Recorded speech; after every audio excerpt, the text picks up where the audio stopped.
시청하시기 전에 구독과 좋아요 꼭 부탁드립니다. 감사합니다. 지난 시간엔 일본의 야마시타 보물에 대해서 알아보았습니다.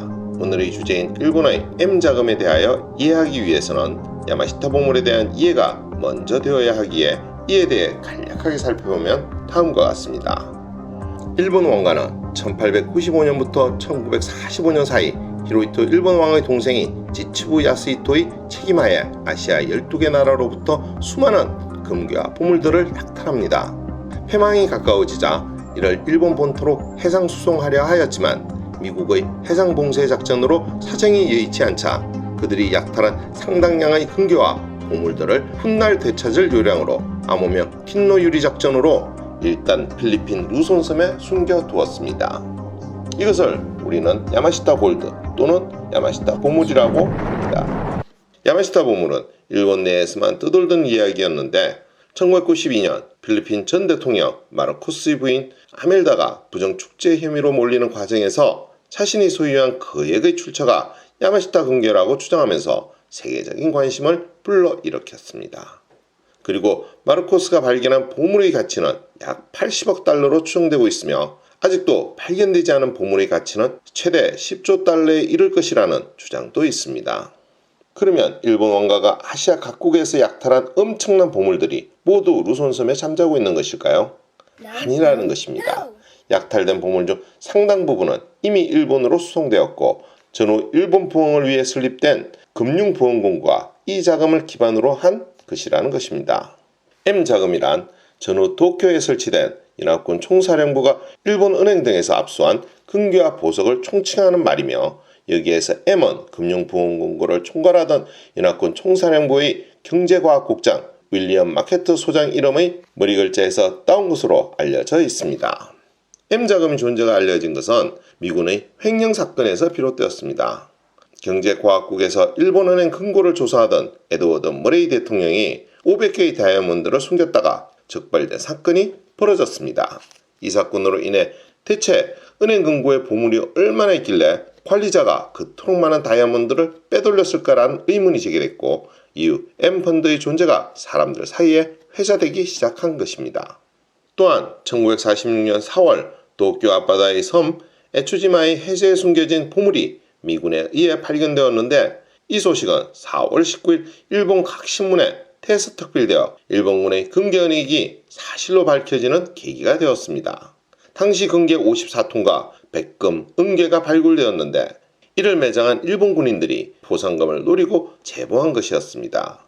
일본 정부나 연합군 사령부는 이에 대해 공식적인 입장을 밝히지 않았고 M자금에 대한 의혹은 사람들 사이에 사실로 받아들여지게 되었습니다. M자금은 전후 일본의 경제부흥에 결정적인 역할을 하였는데 또 한편 일본 극우 세력이 다시 활개를 펴는 계기를 마련해 주기도 했습니다.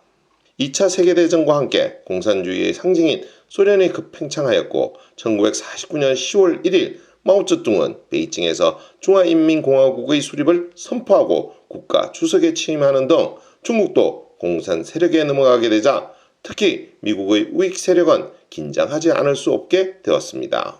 그것에 더하여 1950년 한국에서의 전쟁 발발은 불에 기름을 붓는 격이 되었습니다. 그래서 미국은 일본을 공산주의 확산을 막는 교두보로 삼게 되었습니다. 그 결과 일본의 전쟁 범죄에 대한 처벌과 피해국에 대한 보상은 남의 일이 되었고 그보다 일본 내 우익 세력을 양성시키는 것이 급선무가 된 것입니다. 일본 자민당의 형성 기반도 바로 이 자금인 것이었습니다.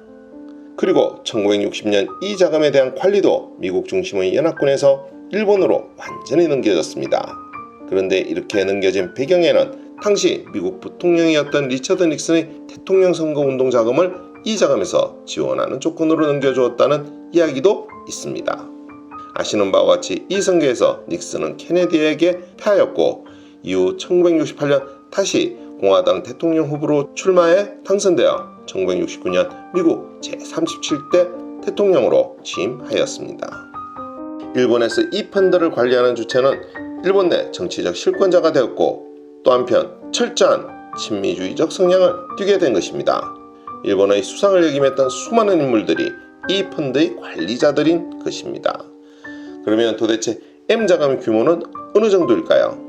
정확한 규모는 알 수 없지만 현재 가치로 최소 350억 달러에서 최대 5천억 달러에 이를 것으로 보고 있습니다. 하나로 최대 600조에 가까운 돈이니 실로 엄청난 것입니다. 이 모든 것은 우리나라를 비롯해 아시아 각국에서 일본이 약탈한 것이니 일본 제국주의가 저지른 만행을 이를 통해서도 미뤄 짐작할 수 있을 것입니다. M자금을 두고 벌인 미일 간의 야합에 대하여 스털링 시그레이브는 그의 저서 골드워리어에서 2차 대전 전에 일본이 아시아의 문화와 재산을 약탈했다면 전후 미국의 극우 세력은 역사를 약탈한 셈이라고 규정하면서 전후 아시아 각국에 대한 일본의 완고한 비사죄적 태도는 바로 이러한 배경 속에서 배양된 것이라고 했습니다. 오늘의 이야기는 여기까지입니다. 더 좋은 이야기로 찾아뵐 수 있도록 구독과 좋아요 꼭 부탁드립니다. 알림 설정도 잊지 마시고요. 감사합니다.